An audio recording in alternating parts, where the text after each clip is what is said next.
तुंग तुंग तुरंग संविवृतये चंचलत्वाससे नानाहार मनोहराय हरये यष्ट्यालसत्पाणये तस्मै श्री गुरवे भवाय सहजा नंदाय वंदामहे। ओम श्री स्वामिनारायणाय नमो नमः। श्री घनश्यामाय नमो नमः। अवतारिणे श्री हरिकृष्णाय नमो नमः। बोलो स्वामिनारायण भगवान घनश्याम महाराजनी नर नारायण देवनी राधा कृष्ण देवनी रामचंद्र भगवाननी जय। उमापति महादेव की। શું કાલે કથામાં આવ્યું તો યાદ છે કાંઈ?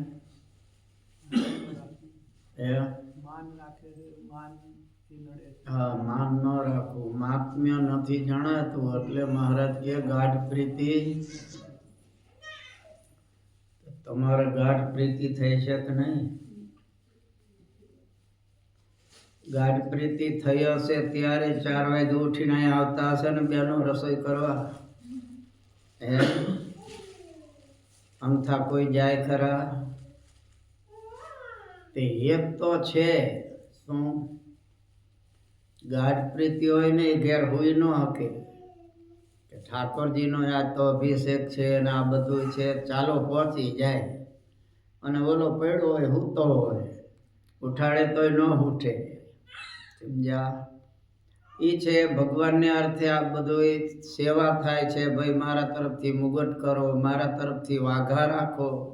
આ ક્યારે થાય છે? હેત છે, પ્રેમ છે એટલે જ થાય છે ને. એટલે ભગવાનમાં લાગણી તો છે.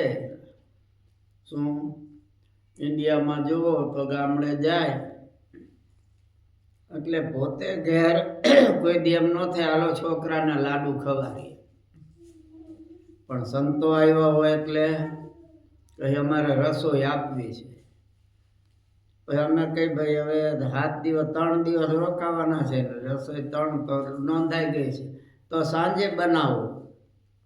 પણ સાંજે તો ખીચડી હોય ના, લાડુ બનાવે તમારે લીધે અમે બધા જમીએ ને. જુઓ, પોતાના માટે નથી થતું. ખાવાની ઈચ્છા, ખર્ચો કરવાની, પણ સંતને અર્થે ભગવાનને અર્થે થાય છે ને. એ હેત બતાવે છે કે આમાં હેત છે આપણે, પણ જણાતું નથી. પ્રથમના 59ના વચનમાં કીધું ને મહારાજે, હેતની વાત કરી. અસાધારણ પ્રીતિ કેમ થાય ભગવાનમાં એના માટે બધી વાત કરી. પછી મહારાજ કે તમને હેત છે પણ જણાતું નથી. હનુમાનજીના બળ તો ઘણું હતું પણ કોઈ જાણતું નહોતું પોતે. શું કારણ કે એનામાં બળ હતું ને. પછી એક દિવસ એની મમ્મીએ કીધું, સમજ્યા, કે તારામાં બહુ શક્તિ છે, કારણ કે તું બાળક હતો ને ભૂખ લાગી હતી એટલે આખા સૂર્યને ગળવા માંડ્યો હતો. પછી ઇન્દ્રએ વજ્ર માર્યું ને તું મૂર્છા ખાઈને પડી ગયો. પછી પવનદેવે હડતાલ પાડી કે પવન જ બંધ કરી દો. હવે પવન બંધ થઈ જાય એટલે આપણું બધું બંધ થઈ જાય.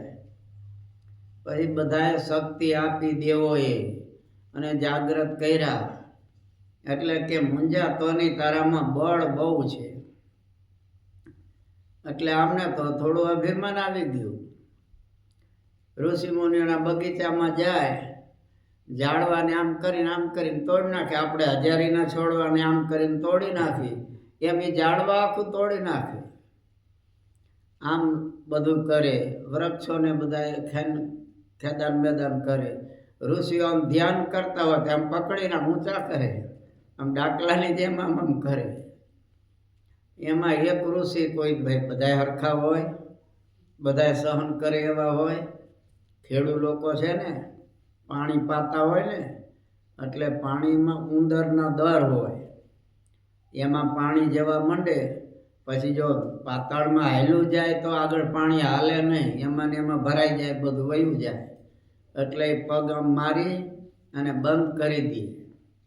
એટલે છોકરો બંધ કરતો હશે એટલે એના બાપા કે ધ્યાન રાખજે, પગ મારી ન કરાય, પાવડાથી દબાવવું.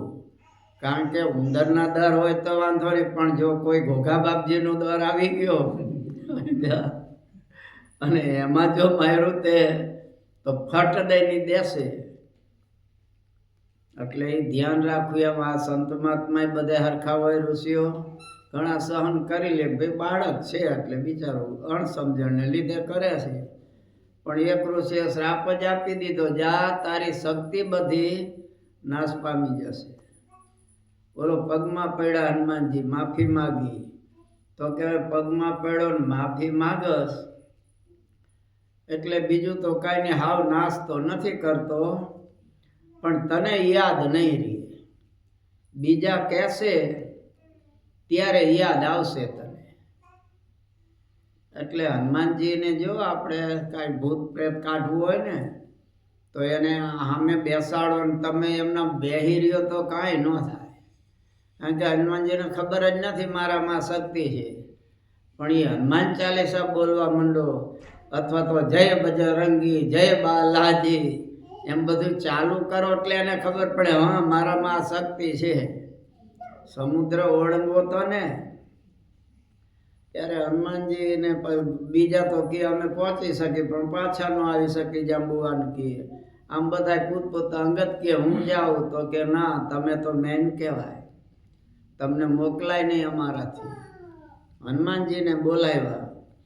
હનુમાનજી કે ઓહો આવડો મોટો 400 ગાઉનો સમુદ્ર, એ તો હારું કેમ ઓળંગાય. પછી વાત કરી જાંબુવાને, હું ભલા માણસ, તમે કઈ સામાન્ય છો? બાળક હતા ત્યારે આખા સૂર્યને લગી લીધો તો મોઢામાં, અને આવા તમે છો. અને પછી હુરાતન ચડ્યું, યાદ આવી ગયું ભાઈ. હું અને આ પથ્થર ઉપરથી જે શ્રી રામ કરીને કુદા, પથ્થર આખો ઓલો પહાડ ખૂંચી ગયો ધરતીમાં અને હળેળાટ કરતા વયા ગયા. એમ બળ તો અપાર હતું પણ ભૂલી જતા. મહારાજ કે બળદેવજીમાં બળ તો ઘણું હતું પણ ઓલો પ્રલંબાસુર લઈને જતો હતો ત્યારે ગભરાઈ ગયા કે હવે આસુર તો મને મારી નાખશે. પછી આકાશવાણી થઈ કે તમને મારી શકે? 50 કરોડ આ પૃથ્વી છે એ તમારા મસ્તક ઉપર છે, તમને રાયના દાણા જેટલો વજન લાગતો નથી, અને આનો તમે મારી શકશે આસુર? અને યાદ આવ્યું પછી એક જ ધુંબો માર્યો ને જય સ્વામિનારાયણ, અસુરને મારી નાખ્યો. એમ આપણામાં શક્તિ છે, બળ છે, પણ ભૂલાઈ જાય છે.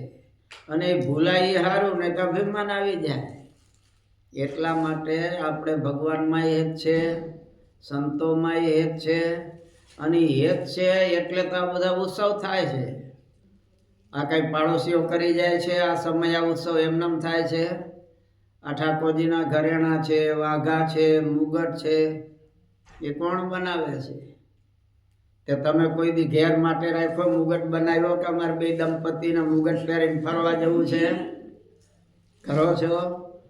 પણ ઠાકોરજી માટે કેમ થાય છે? કે મહિમા છે ઠાકોરજીનો, સંતનો મહિમા છે, એટલે સંતને માટે બધું થાય છે. શું? બોલો યુધિષ્ઠિર છે ને, એને રાજ મળ્યું પછી પોતે ગયા ભીષ્મ દાદા પાસે કે દાદા હવે હું તો આ રાજ મળ્યું છે તો મને કંઈક બોધ આપો, મારે શું કરવું? તો કે બે બાબત તું રાખજે ખાસ મુખ્ય. એક તો વાંજ્યો દિવસ જવા દેતો નહીં અને સંસારમાં વાસ ન કરતો, આટલું રાખજે. એટલે કે દાદા હવે હું તો રાજા છું, મારે કાંઈ સંસારમાં રહેવાનું હોય, હું તો રાજમહેલમાં હોઉં, અને વાંજ્યો દિવસ શું એ મને ખબર નથી. મને કાંઈ સમજાય એમ કહો તો ખબર પડે. તો કે જો સવારથી સાંજ સુધીમાં તારા હાથે કાંઈ દાન ન થાય તો સમજવું કે વાંજ્યો દિવસ ગયો. એટલે સૂર્યોદય થાય તે હાથમાં ત્યાં સુધીમાં દાન થવું જોઈએ. એ ન થાય ત્યારે સમજીએ કે વાંજ્યો દિવસ ગયો.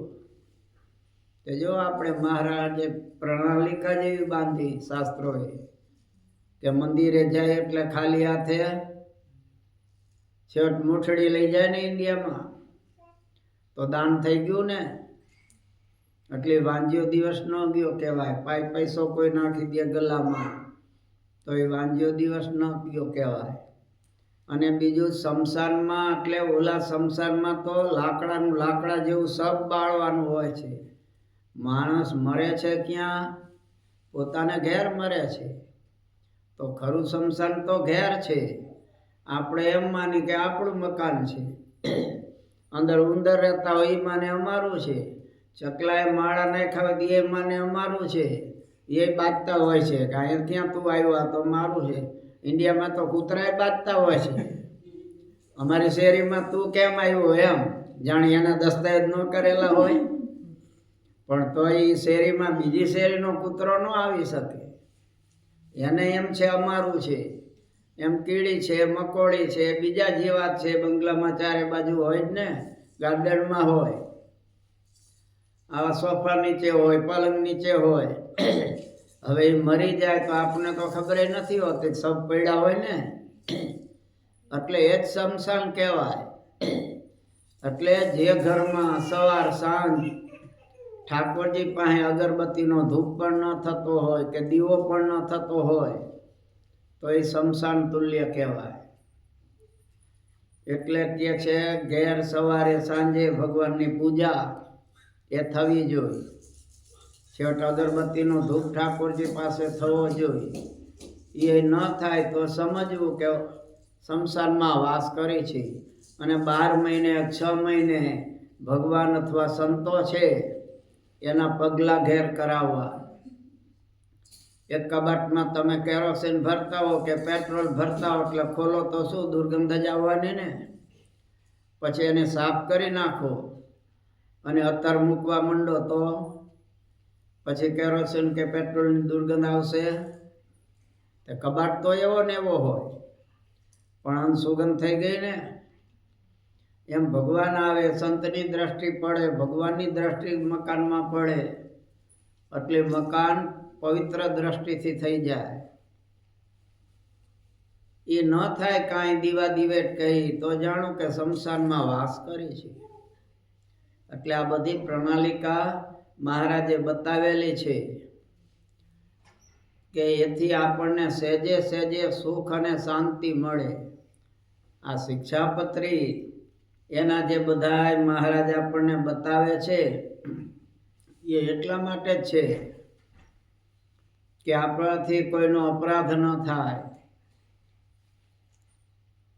આમ આપણે હત્યા કરવા ન જાય પણ કોઈને વિશે ખોટું બોલી કે એવું કંઈ કરીએ, કોઈની નિંદા કરીએ તો એ બ્રહ્મ હત્યા સમાન પાપ લાગે છે. એવા ભક્તોથી ન થાય એટલા માટે મહારાજ અને આ સતાનંદ સ્વામીનો પ્રયાસ છે શિક્ષાપત્રીમાં. શું આપણે અકાર્યા ચરણે ક્વાપી જાતે સ્વસ્ય પરસેવા અંગ છેદો ન કર્તવ્ય શસ્ત્રાદેશ ચ ક્રુધા પીવા. ત્યાં સુધી આપણે 16મા શ્લોક સુધી પહોંચ્યા હતા. તેવો ઘટિત કાર્ય થઈ જાય તો એનાથી આત્મહત્યા કરવી નહીં, પોતાના અંગનું છેદ ન કરવું.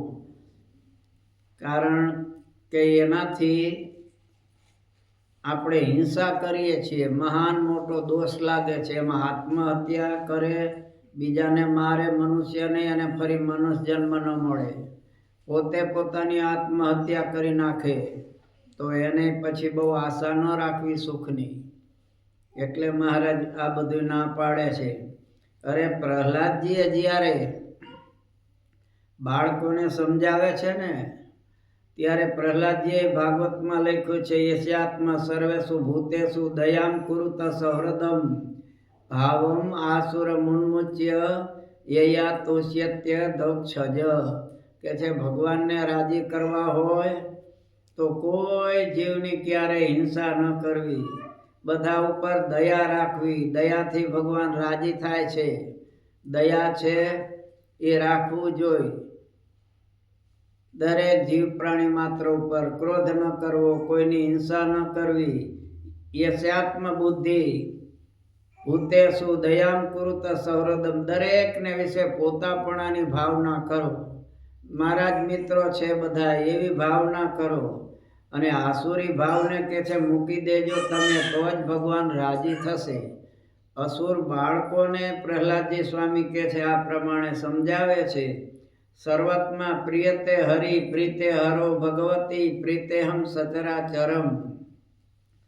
ભગવાન કહે છે દરેકને વિશે આ પ્રમાણે તમે રાખો દયા અને પોતાપણાની બુદ્ધિ, તો ભગવાન રાજી થાય. એટલે બધાય એના ઉપર રાજી થાય છે. દયા સર્વભૂતેષુ સંતુષ્ટ્યોયન કેનચિત સર્વેન્દ્રિયોપશાંત્યા ચ તુષ્યસ્યાસુ જનાર્દન. ભગવાન કહે છે દયા રાખી દરેકને વિશે, એનાથી ભગવાન રાજી થાય છે. દરેક ઇન્દ્રિયો છે એને કાબૂમાં રાખીએ, એનાથી ભગવાન રાજી થાય છે. આમાં પછી શ્લોકમાં ચકાર છે એટલે કહે છે એવા શબ્દો પણ કોઈને દુઃખ થાય એવા બોલાય નહીં. અંધના તો અંધ જ હોય આટલું કીધું હતું ને, પણ એમાંથી કેવું મોટું મહાભારત થયું. કેટલા વર્ષો સુધી, 10 વર્ષ 12 વર્ષ સુધી જંગલમાં પાંડવોને ભટકવું પડ્યું. 11મા વર્ષે પાછું ગુપ્ત રહેવું પડ્યું. હવે આ પછા બધા હતા એવા કે ગુપ્ત રીએ જ નહીં રાખવા હોય તો એ તો ભગવાને દયા કરી અને જાહેર ન થવા દીધા. નહીં તો ઓલો દુર્યોધન ને શકુની કઈ ઓછા નહોતા. એ જાણતા હતા કે ગમે એમ કરીને ગોતી લેવા. એટલે ફરી પાછા 12 વર્ષ વનમાન અને 13મું વર્ષ ગુપ્તવાસ. પછી તો કાંઈ વાંધો નહીં આપણે, પણ એ ભગવાને રક્ષા કરી હતી એની કારણ કે ભગવાનના શરણે રેલા હતા. એટલે મહારાજ કહે છે એવા વચનો કોઈને થાય. અંધના તો અંધ જ બોલ્યા, એમાંથી જ આ થયું ને બધું. એટલે બીજાને ત્રાસ થાય એવી વાણી પણ ક્યારે ઉચ્ચારવી નહીં. શું બોલવામાં બહુ વિચાર રાખવો. ઘણીવાર પોતાને ખબર ન હોય અને એવા વચન બોલાઈ જતા હોય, ઓલાને દુઃખ થાય. એમ જાય એક ઓલો કુંભાર હતો, વાત છે કુંભાર હતો, એની કૂતરી ખોવાઈ ગઈ. તે કોઈએ કીધું કે ભાઈ માનતા કરને કે 5 બ્રાહ્મણને જમાડવા એટલે મળી જશે. આને માનતા કરી, એમાં 3જા દિવસે કૂતરી આવી ગઈ. એટલે આને થયું આમ તો સારું કર્યું, લ્યો આવી ગઈ કૂતરી. પણ 4 દી પછી પાછો ગધેડો ખવાઈ ગયો. એટલે વળી માનતા કરી કે આપણે 5 બ્રાહ્મણોને જમાડશું. તે 4-5 દીમાં ગધેડો પાછો મળી ગયો. પછી હવે બ્રાહ્મણને જમાડવા જોઈએ ને, એટલે બ્રાહ્મણને આમંત્રણ આપ્યું. બ્રાહ્મણો જમવા આવ્યા, રસોઈ બનાવીને પંક્તિ થઈ. નાનું ઘર, 5 બ્રાહ્મણોને આ બાજુ બેસાડ્યા, 5 આ બાજુ બેઠા. પતરાવડા પીરસાઈ ગયા. અંદર લાડુ જે કંઈ દાળ ભાત રોટલી શાક હતું, ભજીયા બજીયા બધું પીરસાઈ ગયું. એમાં બરોબર એનો મિત્ર કોક આવ્યો. એલા શેનું જમણવાર છે? તો કે આ 5 કૂતરીના છે, આ 5 ગધેડીના છે. ત્યાં વળી ત્યાંથી નીકળે ને બધા, બીજો શું છે ભાઈ આ બધું? તો કે આ 5 કૂતરીના છે ને આ 5 ગધેડીના છે. એ 3 વખત બોલ્યા. ભૂદેવ ઉઠીને ભાગ્યા, ભાઈઓ મારો દીકરો આપણે કૂતરીના ગધેડીના કહે. હવે એની બિચારાની ભાવના એવી નહોતી, પણ આવા શબ્દો વપરાય. ઓલા આશીર્વાદ આપવા રોકાય, જમવાય ન રોકાણા, સમજ્યા? એટલે શબ્દના માર્યા મર્યા કહેવાય. શબ્દ ઉપર જ છે ને બધું. શબ્દ વિચારીને બોલવા જોઈએ. એટલે કીધું ને, વાણી અને પાણી વિચારીને વાપરવું, સમજ્યા? સામે આપણી શક્તિ હોય તો વાંધો નહીં, ને તો ઓલા ભીમભાઈને જેમ ભાગવું પડે ને પછી એવું પણ થાય ક્યાં. એટલે પાણી વાપરતા વિચાર કરવો અને વાણીમાંય બહુ ધ્યાન રાખવું. બોલો, ગુરુનો શિષ્ય હતો તે આમ કાયમ લઈ આવે એવી મધુર વાણી બોલે. ભિક્ષા માગવા જાય તે કેટલુંક જોરીમાં લઈને આવે, બીજો જાય કાંઈ આવે ને. એટલે કે કેમ તું આમ ખાલી જોર્યું કેમ કાયમ લાવે છે, આ કેટલું બધું ભરીને લાવે? તો કે એ બાજુ મોટા શેઠિયાઓ હશે એટલે વધારે આપતા હશે. તો કે તું એ બાજુ જા, આ બાજુ જાય તો એની જોરી ખાલી જ આવી. પછી ઓલાને કે હું જોર્યું ભરીને કેમ આવે? તો કે હું બધાને વખાણ કરું. ઓ મૈયા, દે દો મૈયા, એ માં દ્યો ને, એ માતાજી, એ કંચનબા આપો ને. આમ હું પ્રેમથી કહું ને એટલે દોડા દોડ મને આપે છે બધા. એટલે આપણે માન બાન આમ કહેવું પડે તો આપે. આ ગયો, સમજ્યા? જેમ કે એ માં આપો જલ્દી. ઓને કામમાં હશે, થોડી વાર લાગે, પણ હું કરો છો? આ ધંધો છે આખો દી, અત્યારે આપો મને. એ મૈયા આપો, થોડી વાર લાગે. એ મારા બાપની વહુ આપો. હવે બાપની વહુ એટલે માં જ થાય ને. પણ એમ કે કઈ આપે, ઓલી લાકડી લઈને આવી ભાઈ, આ તો મુઠ્ઠી વારીને ભાઈ ગયો. એટલે વાણી છે એનાથી એ પાપ થાય છે. એટલે મન કર્મ વચને હિંસા ન કરવી એટલા માટે કીધેલી છે. એટલે મહારાજ કહે છે આ બધુંય ક્રોધ કરવો નહીં, દરેક ઉપર દયા રાખવી, નહીતર આપણા ક્રોધથી આપણા પુણ્યનો પણ નાશ થાય છે. મદન રત્નમાં કીધું છે, દાનમ વ્રતાની નિયમા અજ્ઞાનમ ધ્યાનમ હુતમ જપઃ યત્ને નાપી કૃતમ સર્વમ ક્રોધિતસ્ય વૃથા ભવે. આ બધા અપશબ્દો ક્યારે બોલાય?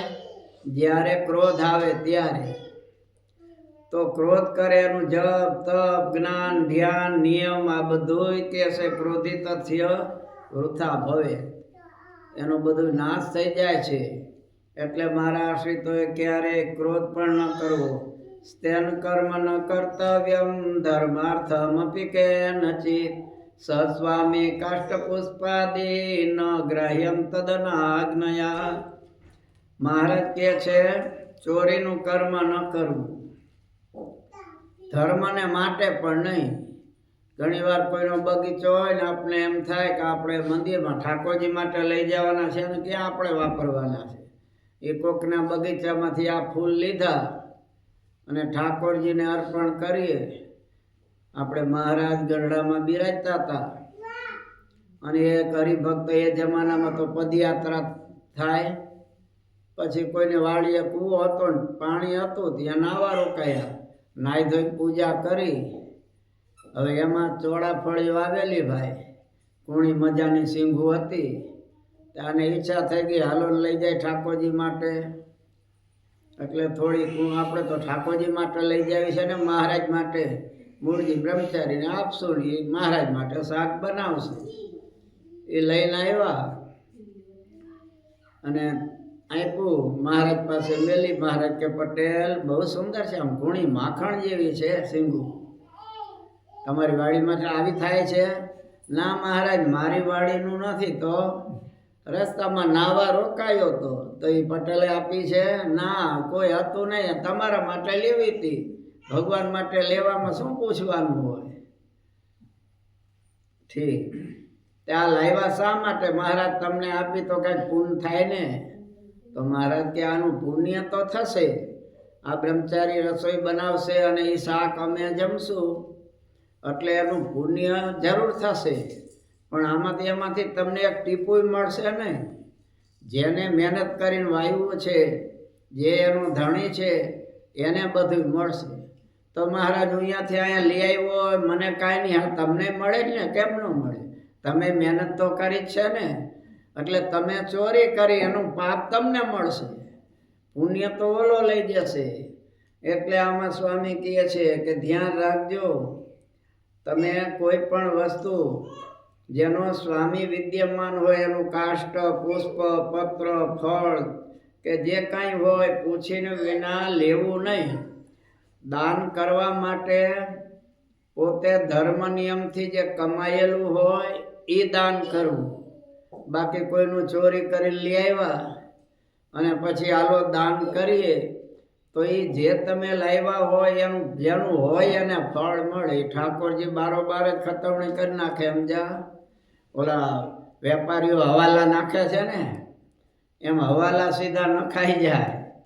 સમજા? એટલે મહારાજ કહે છે કે ચોરીનું કર્મ ધર્મને માટે પણ ક્યારે કરવું નહીં. અમુક સ્વામીએ ઘણા શ્લોકો મૂક્યા છે. એમાં કીધું છે કે જંગલમાં ભારતમાં શંકર ભગવાને કીધું છે અરણ્યે વિજને ન્યસ્તમ પરસ્વમ દ્રશ્યતે યદા મનસાપી ન ગૃહણંતે તે નરા સ્વર્ગગામી ન. જંગલમાં કોઈ વસ્તુ પડી હોય કોઈની જોવે દેખે છતાં જો ન લે તો એને સ્વર્ગ તો ભગવાનને આપવું જ પડે છે. અને ચોરી કરે તો એ ગમે એટલી માળા કરી હોય, ધ્યાન ભજન કર્યું હોય, છતાં એને એનું દુઃખ ભોગવવા નરકમાં જવું જ પડે છે. માટે મહારાજ કહે છે અમારા ભક્તોએ વિદ્યમાન જે સ્વામી હોય તો એનું કાષ્ટ, પુષ્પ કાંઈ લેવું. શ્રુતિમાં બતાવ્યું છે કે યજ્ઞ માટે લેવું હોય કાષ્ટ તો એમાં કાંઈ દોષ નથી. ગાય માટે ઘાસ લેવામાં દોષ નથી. આવું અમુક જગ્યાએ બતાવ્યું છે. પણ ઘણીવાર એવું હોય કે આલો કોઈના ખેતરમાં પડ્યા છે સમિત કાષ્ટ, હવે લેવા જાઓ, એને કાંઈ બ્રાહ્મણનો મહિમા નથી, યજ્ઞનો મહિમા નથી, અને ક્યાંક પછી માથાકૂટ થાય તો શું કરવું? એટલે કે છે ધણી હોય તો પૂછ્યા વિના એનું ન લેવું. અમુક જગ્યાએ શ્રુતિમાં એવું કીધું છે કે રસ્તામાં તમે ચાલ્યા જતા હો, 3 દિવસ સુધી ખાવાનું ન મળે, અને ચોથા દિવસે કોઈના ખેતરમાં હોય બાજરી કે જુવાર તો મુઠ્ઠી એક લઈ લ્યો, એમાં વાંધો નહીં, અને એ ખાશો તો દોષ નહીં લાગે. પણ મુઠ્ઠી એક વધારે નહીં પાછું. પછી આ તો અત્યારે કહે છે ને આંગળી પકડવાનું કીધું તો આખો પોંચો પકડી લીધો, તો એ વધારે લઈ તો પાપ લાગે. બહુ અતિ આટલો બધા 3 દિવસના ઉપવાસ હોય ને કદાચ એકાદો 2 શેરડીના સાંઠા પૂછ્યા વિના લઈ લ્યો તો એ કહે છે દોષ ન લાગે. છેવટે બીજા ઋષિ કહે છે કે ચોરી એ ચોરી જ છે, માટે પૂછ્યા વિના લેવું નહીં. હવે એ તો એવું તો કાંઈ આપણે લેવા જવાના નથી, જવાના છે આપણે તો સ્ટોરમાં જવાના, પણ એમાં કદાચ લેવાય ન જાય એ ધ્યાન રાખવું. પેપરમાં ઘણી વખત આવતું સમજ્યા, આપણા એક્ટરોની બધા ગયા હોય ને સ્ટોરમાં, પછી ચોરીને લેતા અને પછી ઓલામાં આવી ગયું હોય, પછી પેપરમાં આવતું. એટલે મહારાજ કહે છે હવે તો જો કહીએ બધા પાકા થઈ ગયા છે તો દરેક જગ્યાએ કેમેરા ગોઠવાઈ ગયા હોય છે, એટલે ગમે તે લે તો ખબર પડી જાય. વિષ્ણુ સ્મૃતિ છે વગેરેમાં પણ આ બધું લખેલું છે. જાબલ સ્મૃતિમાં પણ કહ્યું છે ઉદકે ફલ મૂલેસુ પુષ્પ પર્ણ સુગંધીસુ મૃદ માંડ મધુ ચોર્યે સંતોષ્ય સ્વામિનમ તતઃ પાપમ નિવેદ્યેત વિપ્રેભ્ય પાદકૃસુમ સમાચરે. કે છે કોઈનું ચોરી કરીને ઉદકે એટલે પાણી ન લેવું એમ કીધું છે.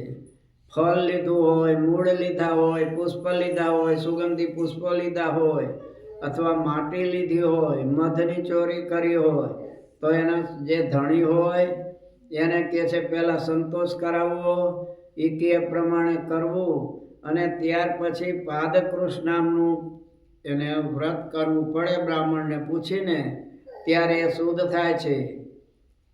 માટે કે છે ક્યારે આ ન કરવું. વ્યભિચારો ન કર્તવ્ય પુંભી સ્ત્રી વિશ્વમાં સ્થિતે દ્યુત્યાદિ વ્યસનમ ત્યાજ્યમ નાદ્યમ ભંગાદિ માદકમ. અને અમારા આશ્રિત એવા ભક્તો તેમણે પુરુષ કે સ્ત્રીઓએ ક્યારેય વ્યભિચાર કરવો નહીં. મહાનમાં મહાન મોટું પાપ હોય તો વ્યભિચાર છે.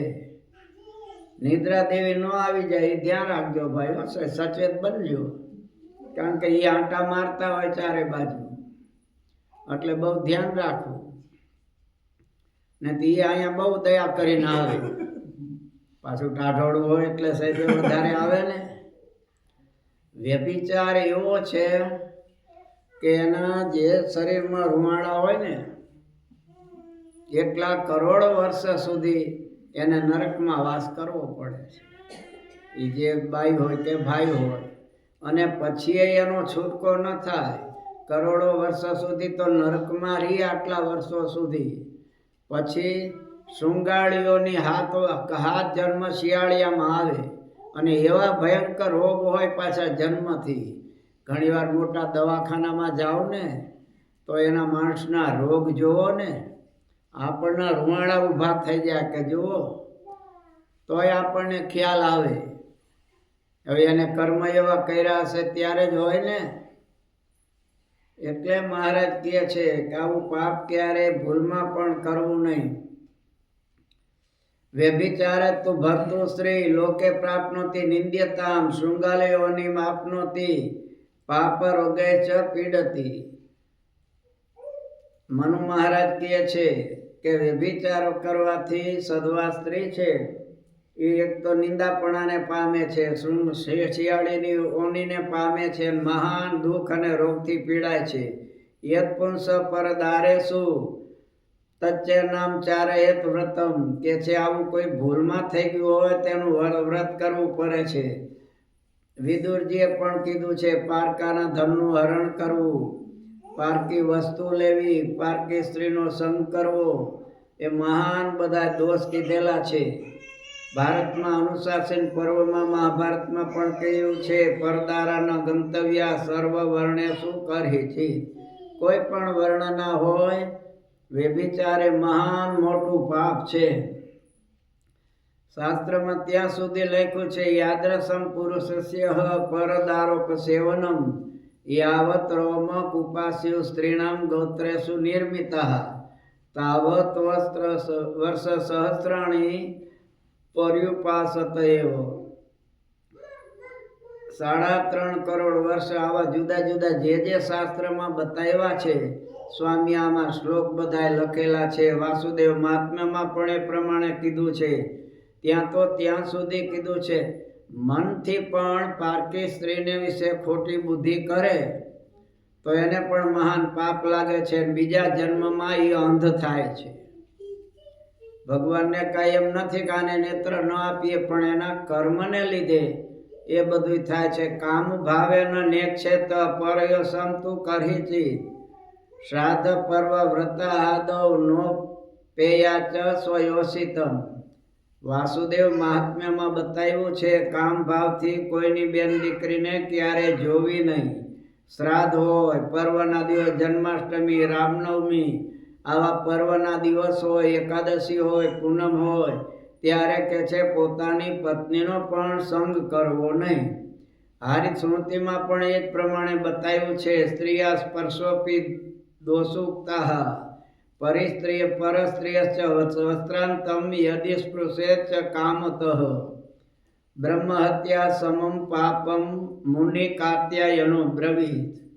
કાત્યાયન મુનિએ કીધું છે, વાસુદેવ મહાત્મામાં લખ્યું છે પરસ્ત્રીના વસ્ત્રને ખાલી કામભાવથી જો અડે તો પણ એને બ્રાહ્મણની હત્યા કરે એટલું પાપ લાગે છે. મનુ મહારાજે પણ એ પ્રમાણે બતાવ્યું છે યાવંતી તસ્ય સૂત્રાણી વર્ષાણી તાની દ્વિશતાની ચ અંતે નરકવાસો કરોતિ નરાધમો. પારકી સ્ત્રીના વસ્ત્રને પણ કે છે કામભાવથી જો અડે છે તો એ વસ્ત્રના જેટલા તાણાવાણા હોય એના ડબલ ગણા વર્ષ સુધી એને નરકમાં વાસ થાય છે. દેવલ સ્મૃતિએ પણ એ જ પ્રમાણે બતાવ્યું છે. માટે મહારાજ કહે છે બધાએ હંમેશા ધ્યાન રાખવું. વ્યભિચારનું ફળ તપ્તર ભાગવતમાં 5મા સ્કંદ 26મો અધ્યાય, એમાં વ્યભિચાર માટે જે કાંઈ બતાવેલું છે એ કે છે એ સ્ત્રીને અથવા પુરુષને લોખંડની સ્ત્રીની તપાવેલી હોય એને અંદર બસ ભરાવે છે અને ઉપરથી લોખંડના મારે છે. એ ન થાય એટલા માટે મહારાજ કહે છે. એટલે આપણે બહુ ચેતીને ચાલવું.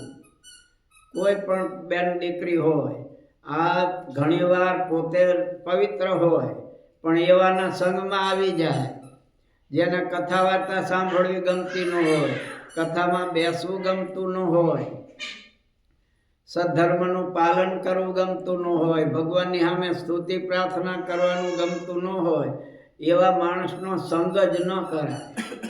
આ સંગથી ઘણીવાર સારા માણસો પણ ખરાબ રસ્તે વયા જાય છે. અને ખરાબ હોય અને જો સારાના સંગમાં આવે તો મહાન પવિત્ર પણ બની જાય છે. એવા કેટલાય દાખલાઓ છે ને કે આ જોબન પગી છે વગેરે લૂંટારાઓ જ હતા. કાઠી દરબારો ઘણા એવા હતા, મુજસુર વગેરે, પણ સંતોના સંગમાં આવ્યા એટલે બધા શ્રેષ્ઠ ભક્ત બની ગયા.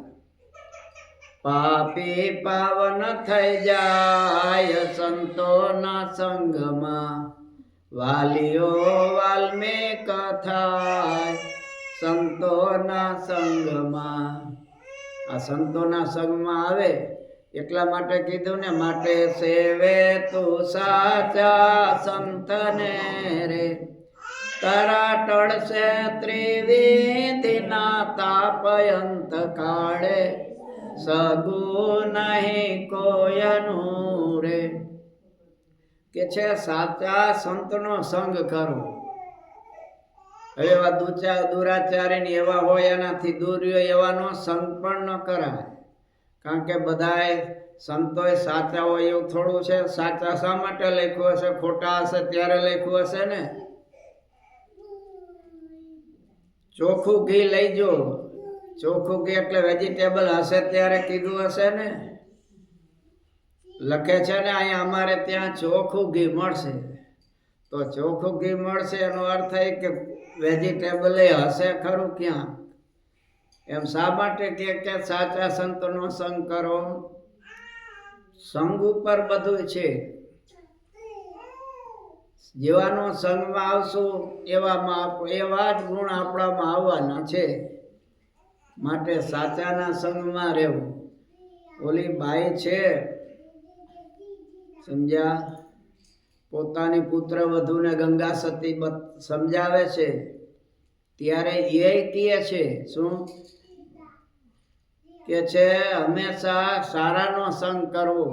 મેરુ ડગે પણ જેના મંડળા ડગે નહીં પાનબાઈ, ભલે ને ભાંગી પડે બ્રહ્માંડ રે, સંગત કરો તો તમે એવાની કરજો ને, ભજનમાં રહે ભરપૂર રે. મેરુ ડગે પણ જેના મન કોઈની બેન દીકરીને જો ચલાયમાં ન થાય અને ભજન ભક્તિ કીર્તન સત્સંગમય કાયમને માટે ભજન કીર્તન કરતા હોય એવાનો સંગ કરજો તો તમારામાં સારા ગુણ આવશે. એટલે જેવો સંગ એવો હંમેશા રંગ લાગે છે. મિત્રએ કરે તો એવા કરાય, દારૂડિયા જુગારી એવા હોય ખબર પડે એટલે એનાથી છેટા રહેવું. નહીતર આપણે હાલે આમ તો ખોટે ખોટું પત્તે રમવું છે ને, આપણે ક્યાં જુગાર રમવું છે એમ કરીને બેહારી દઈએ. હવે ખોટું તો છે જ ને. ખોટો ટાઈમ તો ગાળવાનો ને, એના કરતા માળા ફેરવી હોય તો એટલી વાર. પણ એવાને એ સૂજે જ નહીં, કારણ કે એના પુણ્ય નથી, એના સત્કર્મ નથી, એટલે આ રસ્તે નથી આવતો. તો આપણે તો એનો સંગ કરશું તો આપણને દોષ લાગશે.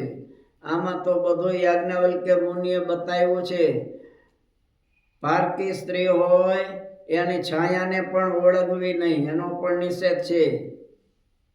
દેવ ઋત્વિક સ્નાતક આચાર્ય રાજ્ઞા છાયામ પરસ્ત્રિયા નાક્રમે રક્ત વિડમૂત્ર સ્ટીવનો દ્વિવર્તનાની છ કે છે. યાજ્ઞવલ્કે ઋષિએ કીધું છે પારકી સ્ત્રી હોય એનો છાંયો ઓળંગવો નહીં, તોય દોષ લાગે છે. ઋતદેવ હોય એની પડછાયો ઓળંગવો નહીં. ઋત્વિક હોય, સ્નાતક હોય, આચાર્ય હોય, રાજા હોય, પરસ્ત્રી હોય એની કે છે છાયાને ઓળંગવી નહીં. કોઈ વિષ્ટા કરેલી હોય, મૂત્ર કરેલું હોય, વમન કરેલું હોય એને પણ ક્યારે ઓળંગવું નહીં. એવી જ રીતે અંગિરા મુનિ પણ કે છે પરસ્ત્રીઓ મધ્યો ગમનમપી નિષેધતી કે છે. વિપ્રાજ્ઞો વિપ્ર યોગ્યો ભર્ગો ગોક્ષણ ગુરુ શિષ્યો દંપત્યો નાંતિ રાગચ્છેદ યોષિતો વિષ્ણુ તાર્ક્યો ચ. હવે અંગિરા મુનિ કહે છે બે સ્ત્રીઓ ઊભી હોય તો એની વચ્ચેથી ક્યારે નીકળવું નહીં, ને તો દોષ લાગે છે. બ્રાહ્મણ અને અગ્નિ હોય એની વચ્ચેથી ક્યારે નીકળવું નહીં. યજ્ઞમાં બેઠા હોય, બ્રાહ્મણ હોય ને પછી યજ્ઞ હોય ને વચ્ચેથી જો તમે નીકળો તોય પણ તમને દોષ લાગે છે.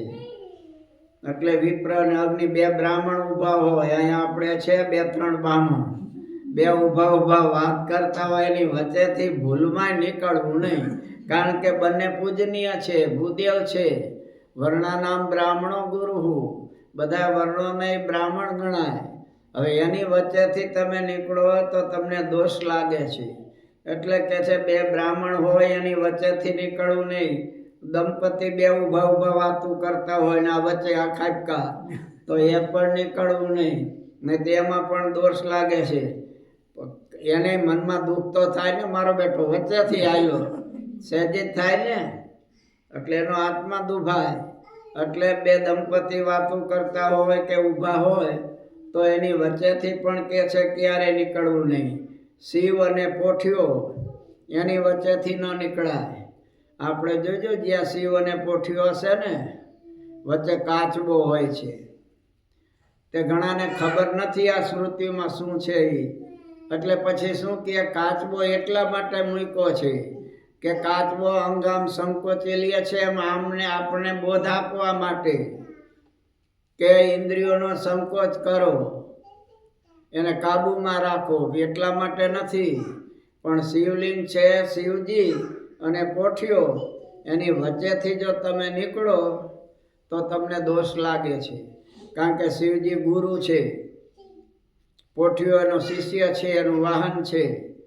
એટલે ગુરુ શિષ્યની વચ્ચે આમાં નિષેધ છે કે ન નીકળાય.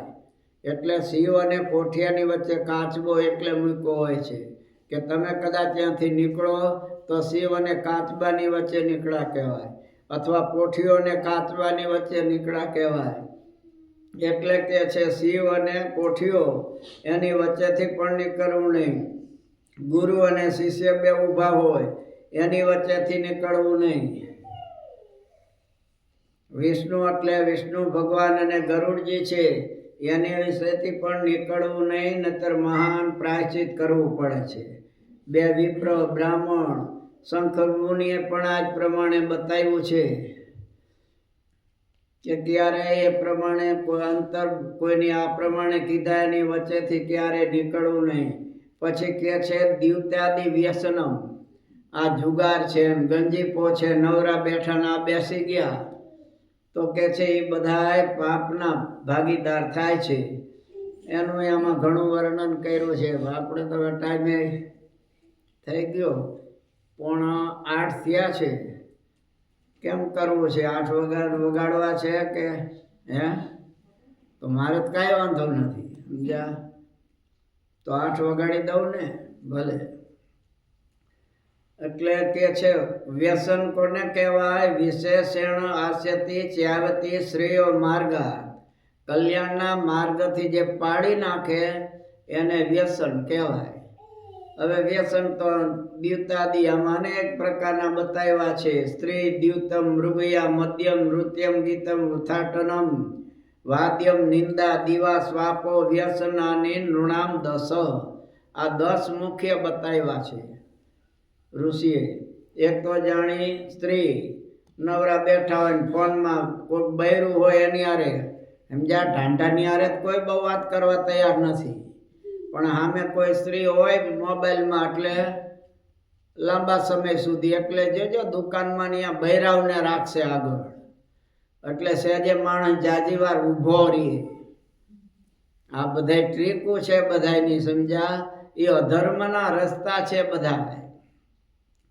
એટલે કે છે સ્ત્રી છે, પછી દ્યુત એટલે આ જુગાર રમવો, મૃગયા કરવા, હિંસા કરવા જેવું કોઈ જીવની, મદ્ય મદિરાનું પાન કરવું, નૃત્ય ગીત વૃથાટનમ નૃત્ય નાચવું, એટલે ઠાકોરજી પાસે નાચો, વાજિંત્ર વગાડો એમાં વાંધો નહીં, પણ કોઈના લગ્ન જતા હોય જાનમાં અને આમાં હોવે હોવે હોવે હોવે કાંઈ ભગવાનનું નામ કે કાંઈ આવે નહીં ભાઈ, સમજ્યા?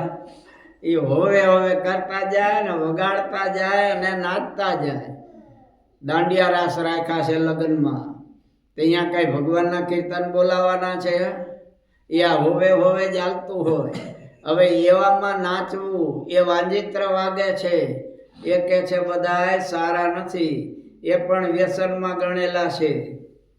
નૃત્ય વૃથા આમથેમ તો હાલો ને આંટો મારી આવી, ત્યાં આંટો મારવા બહાર જાઓ એના કરતા પ્રદક્ષિણા ફરો ને ઠાકોરજીની, તો ડગલા ડગલા અશ્વમેધ યજ્ઞનું ફળ મળશે. અને 12 આંટા મારવાથી શું મળશે? કઈ મળશે ખરું? એટલે કે છે વૃથા અટનમ, નકામું અમથેમથું 12 કામ વગર ફરવું.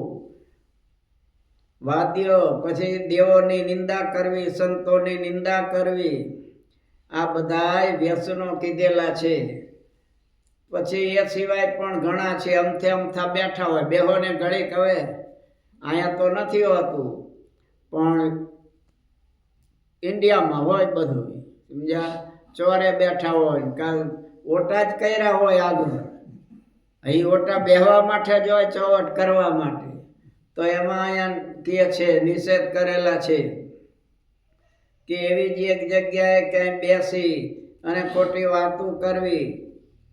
એવા શાસ્ત્રો વાંચવામાં આવે જેમાં ધર્મનું કે ભક્તિનું કાંઈ વર્ણન હોય નહીં, કેવળ અમથા પાત્ર 2 ઊભા કરીને કરી હોય એ નવલકથાઓ છે કે એવું બધું છે. ક્યારે નહીં ચોરે ચૌટે બેસવું, એ પણ કે છે વૃથા આલાપ કરવા, દુકાનના ઓટલે બેસવું, ચોરે બેસવું અને જે તે વાતો કરવી, આવા બધાય કે છે દુઃખને આપનારા છે. કારણ કે અહીંયા ભજન ભક્તિ તો કરવાના જ નથી, એ એકબીજાની નિંદા જ કરવાના છે.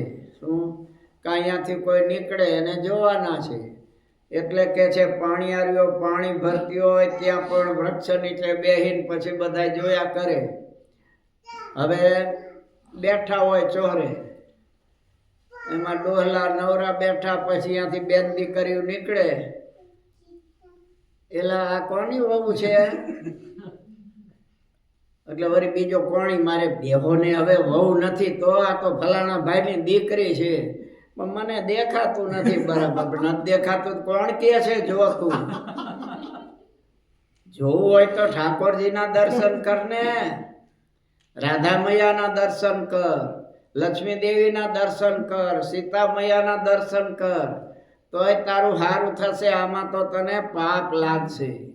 એટલે તો અહીંયા કહે છે મહારાજ સતાનંદ સ્વામી દ્વારા કે આવી રીતે ચોટે ચૌટે બેસવું એ પણ એક પ્રકારનું વ્યસન છે. ધર્મ જેમાં ન હોય, ભક્તિ જેમાં ન હોય એવા શાસ્ત્રો છે, એને વાંચવા પણ નહીં. ક્યારે પત્તા છે એની રમત, ચોવીટ, આ શું કે ચોપાટ ને આવું રમે ને, એનો નિષેધ છે. આ બધામાં નિષેધ શા માટે કર્યો છે? કે એમાં ખોટું થાય, ખોટું બોલે એટલે પાપ લાગે.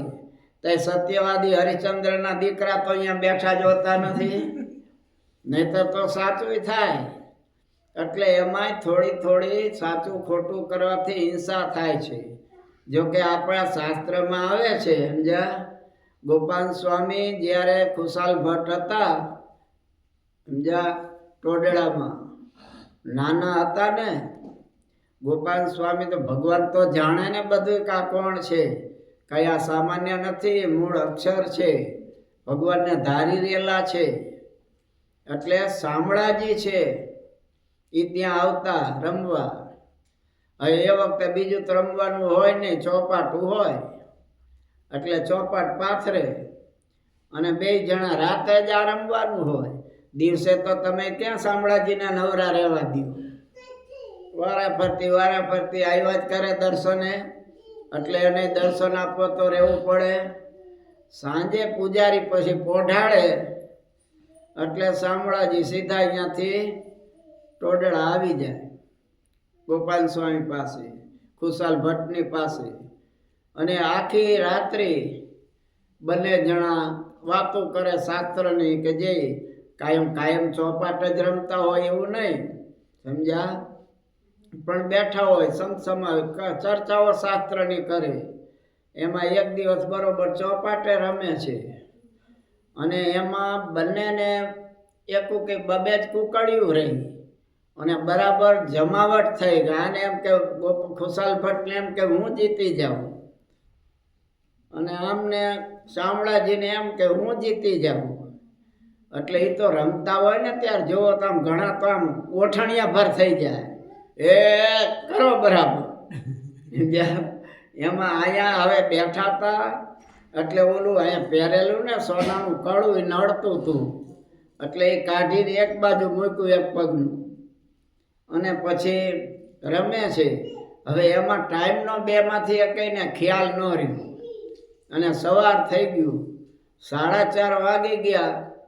અને પૂજારી અહીંયા ટોકડી ખખડાવી, ત્યાં ઠાકોરજી જ નહીં. ગભરાઈ ગયો પૂજારી, એટલે ઠાકોરજી કેમ નથી? ઠાકોરજીની ચોરી થઈ, ઘરેણાની ચોરી થાય, મુગટની થાય, હારની થાય, પણ આ ઠાકોરજી કોણ ઉપાડી ગયો? એ ટોકરી વાગી અને શામળાજી પછી દોડ્યા. ભાઈઓ જલ્દી પહોંચવું પડે ને તો હાહાકાર થઈ જાય ને બધું શું થયું. એટલે એમાં બોલે ઉતાવળમાં તોડું પહેરવાનું રહી ગયું, અહીંયા પડ્યું, અને જલ્દી દોડ્યા. એટલે ઓલી ઉપેણી હતી એ જાળવામાં ભરાણી, એ લેવા ન રોકાણા અને અહીંયા ગોઠવાઈ ગયા. પછી પૂજારીને એમ થયું, મહિનામાં હાથ જોડવા, હું નાઈને આવ્યો છે, મૂર્તિ દેખાતી નહોતી. અને આ પાછી મૂર્તિ તો છે, પહેલા નહોતી, પણ પેલા નહોતી જ ખરેખર. આ તો ગોઠવાઈ ગયા ઠાકોરજી. પછીથી આ પૂછે, પણ ઉપેણી નહીં, સાંજે પહેરાવી હોત તો ખબર તો હોય ને. ઉપેણી નથી, એક પગમાં તોડો નથી. આને તો પછી ટ્રસ્ટીઓને વાત કરી કે ભાઈ આમ છે, એક પગમાં તોડો નથી, ઉપેણી નથી, ચોરી થઈ છે આજ રાતે, ગમે તે હોય. તો પછી બધા ટ્રસ્ટીઓ આવ્યા કે તમે તાળું બરાબર દીધું હતું કે? હા, તાળું તો દીધું હતું. ખોલ્યું ત્યારે તાળું હતું તૂટેલું કે ના? તાળું બરાબર હતું. તો પછી આ કેવી રીતે થયું હોય? કોઈ વળી શંકા કરે ને કે પૂજારીએ પડદો નાખ્યો, તો એમાં એ વખતે પૂજારીને ખબર ન હોય ને કોઈક અંદર ચોર ગરી ગયો હોય અને પછી બાયણું બંધ કર્યું હોય, તો કે ભાઈ તમે ખુલ્લું ત્યારે કોઈ અવાજ આવ્યો તો કે નીકળું હતું કે ના? એ તો કાંઈ નહોતું, મૂર્તિ નહોતી. પણ ચોર આવે તો કાંઈ મૂર્તિ થોડો ઉપાડે? અને ચોર લઈ જાય કાંઈ એક જ તોડો લઈ જાય? એટલે આ તમારા કામમાં છે બધા, માટે સાચું બોલી જાઓ. તમે લીધું છે, નહીં તો ચોર કાંઈ એક જ ન લઈ જાય. એ તો બહુ માથાકૂટ થયેલું. માની જાઓ તો સારું. આ તો પછી ટ્રસ્ટી મંડળે બધા હારા ન હોય ને ભાઈ, એમાંય હોય ને પાછા. એ કહે પોલીસને બોલાવશું અને એ તો પછી મારામારી કરશે હરખી, અને પછી કાઢવું પડે એના કરતાં બાંધી મુઠ્ઠી 1.25 લાખની આપી દો. આ કે પણ મેં લીધું નથી, રોવા માંડ્યો. પછી ઠાકોરજી આકાશવાણી દ્વારા કીધું સમજ્યા કે પૂજારીનો હુકમ હેરાન કરો છો, વાંક મારો છે અને મારો તોડો છે એ ત્યાં ખુશાલ ભટ્ટની આ પડ્યો છે અને હું કાયમ રમવા જાઉં છું અને ઉપેણી રસ્તામાં છે. પછી અહીંયા ગયા ત્યારે બધાને ખબર પડી. હવે એ ગોપાલ સ્વામીને ધોળા પહેરાવવા માટે તૈયાર થયા હતા એવું સાંભળ્યું છે લ્યો કોઈ વક્તા દ્વારા, સંત દ્વારા. હવે આવા સંતોને ન મૂકતા હોય, ભગવાન જેની હારે રમતા હોય તો અમારા જેવાની કેટલી વેલ્યુ ભાઈ, અમારી નિંદા કરે એમાં શું કહેવાનું હોય, એટલે અમારે ગભરાવાનું ન હોય ને. એ પછી પાછું શામળાજીએ કીધું સમજ્યા કે હવારમાં હું ભૂખો રહું છું, હવારમાં તમે મને કાંઈ ધરાવતા નથી. એ ત્યારથી ત્યાં કાયમ સવારમાં શીરાનું નૈવેદ્ય થાય છે. આ વાત ત્યાંના ચોપડામાં લખેલી છે સમજ્યા. હા એમ, એટલે ભગવાન પ્રગટ બિરાજે છે. હવે એની મર્યાદા ન રાખીને આપણે આ ફોન મંડી વાતો કરવા જેની તેની સાથે. ગ્રામ્ય વાર્તાનું મહારાજે કીધું છે ક્યાંય કે ગ્રામ્ય વાર્તા કરવી તો અહીંયા ફોનમાં તમે વચનાવતની શિક્ષાપત્રીની જ વાત કરતા હશો ને, ઘરથી ફોન આવે ત્યારે, કે બીજા કોઈ સગા સંબંધીનો કે વેપારીનો ફોન આવે જેનું કામ કરતા હોય એનો, તો એમ પૂછતા હશો ને કે વચનાવતમાં શું લખ્યું છે, આટલા શિક્ષાપત્રીના આ શ્લોકમાં શું કીધું છે મહારાજ, એમ પૂછે છે. ત્યાં ભગવાન જોતા નથી તો ભગવાનની મર્યાદા રાખવી જોઈએ ને. મહારાજ કે સત્સંગી છો પણ છાના નાસ્તિક છો. એ ફોન આવે એટલે ફટ દઈને એક બાજુ વહી જવું જોઈએ, એક બાજુ જઈને પછી વાત કરો, ભગવાનની સામે નહીં, કારણ કે ગ્રામ્ય વાત કરો છો, દોષ લાગે છે. હા અમે વાત કરી તો અમારે વાંધો નહીં, પણ એમાંય સત્સંગ સંબંધી હાલતી હોય તો પાછી અમે જો એવા ચોવટિયા થઈ ગયા હોય અને એવા મિત્ર સાથે પાછી અલગ મલકની વાતો કરતા હોય તો અમને દોષ લાગે. પણ અમારે બહુધા ફોન આવે વચેતાનો, સ્વામી આ સૂતકનું આવ્યું છે તો આટલાથી કેટલા દિવસ અમારે પાડવાનું રહે, તો એ ધાર્મિક જ વૃત્તિ છે ને, એટલે એ બોલવામાં દોષ નહીં. અથવા વચનાત્મા સ્વામી આ શબ્દ સમજાતો નથી, અમારે તો એવું જ આવે બહુધા. તમારે એવું જ આવતું હશે, કેમ અમે કહી શકીએ નથી આવતું. અને એવું આવતું હોય ભગવાન સંબંધી તો ભગવાનની સામે તમે તારે ફોન રાખો, વાંધો નહીં. પણ જગતની ચર્ચા ચાલતી હોય તો ભગવાન પ્રગટ બિરાજે છે, એમને ગમતું નથી જરાય, એમનો અપરાધ થશે, એનો આપણને દોષ લાગશે, બહુ ધ્યાન રાખવું.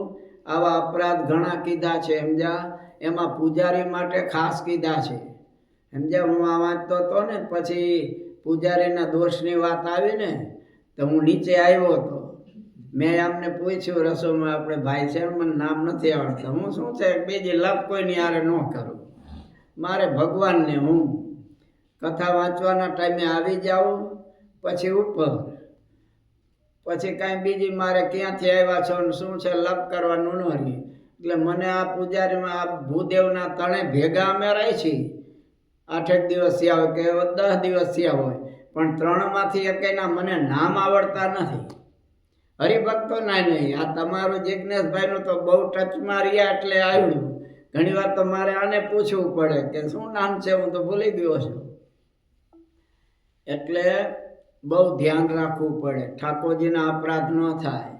એટલે મેં કીધું આ પૂજારીને બતાવું તો ખરો, પણ એ પૂજારી પાછા ઓલું જાય છે ને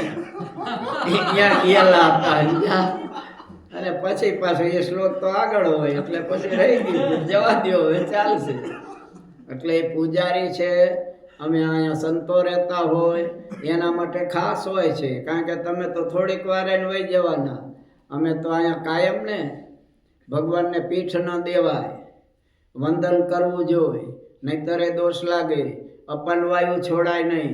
હવે ફોન તો તમે લઈને ઉપાડો, ઠાકોરજીના વાઘા ધરાવતા હોય અને પછી ફોન લ્યો, ફોન કાંઈ ગંગાજળ જેવો પવિત્ર છે, જેવા તેવા હાથે અડતા હોય જમતા જમતા લીધો હોય પછી એને થોડો નવરાવાય છે કે હાલો સ્નાન કરાવીને ચોખ્ખો કરીને રાખતા હોય તો વાંધો નહીં કદાચ, એટલે એ અપરાધ થાય. અપવિત્ર હાથે અડાય નહીં.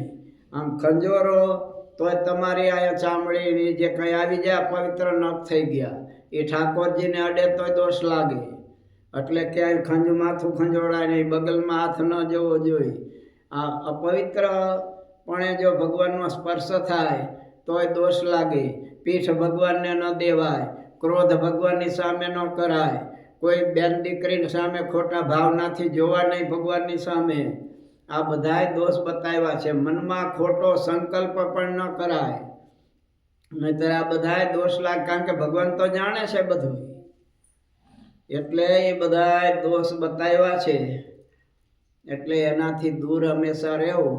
ફોન આવે તો તરત ભગવાનની પાછળના ભાગમાં વયા જાઓ, સાઈડમાં વયા જાઓ, બહાર વયા જાઓ.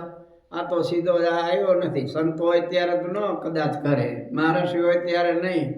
એની બીક રાખે પણ આની નહીં લ્યો. તો એટલા માટે મહારાજે કીધું સત્સંગી છો પણ છાના નાસ્તિક છો.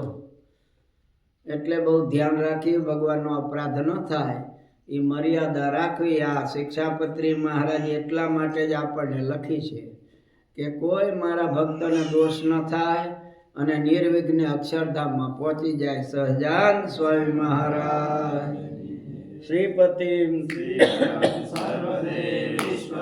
ભક્તિ ધર્માત્મજમ વાસુદેવમ હરિ માધવમ કેશવમ કામદમ કારણમ શ્રી સ્વામિનારાયણમ નીલકંઠમ ભજે. સહજાન સ્વામી મહારાજ ધૂન બોલો.